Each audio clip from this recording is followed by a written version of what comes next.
BSNL তোমার অনেকেই SIM use করছে, কারণ ওটা তোমার 16 আনা পয়সা দিয়ে তোমাকে সিম দিচ্ছে না, 1 টাকা দিয়ে।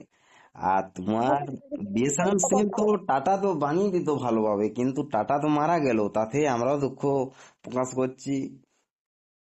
কারণ স্যার তাতে এখন অনেক কিছু থেকে মানে সমাজের ভাবনা আমাদের চিন্তা করে, কিন্তু আম্বানি তো চোর, আম্বানি একটা চোর, মানে দাগে আসামি। আমি ওর সিম ইউজ করতে পারি, কিন্তু তো চোর একটা। ও তো টাকা লুটে খেয়ে পালিয়ে যাবে তো দুবাই গেস্টোর হাতে।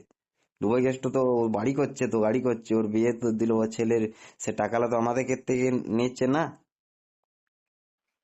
ঠিক আছে স্যার, আপনার এখানে কথাগুলো সমস্ত কিছু রেকর্ড হলো, আমাদের নিশ্চয়ই আমাদের সিনিয়ররা শুনবেন।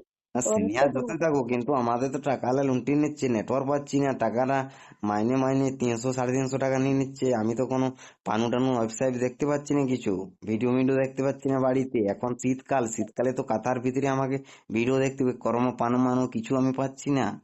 ওগুলো তো আমাকে পানু গুলো তো ছাদে উঠে এখন তো আমি আর ওগুলো চালু করতে পারবো না, ঠিক শীতকাল আছে, পড়েছে। ঠিক আছে আমি স্যার, তো আপনার বাড়ির ভিতরে কমপ্লেন কাঁথার তলে দেখতে চাই এখন।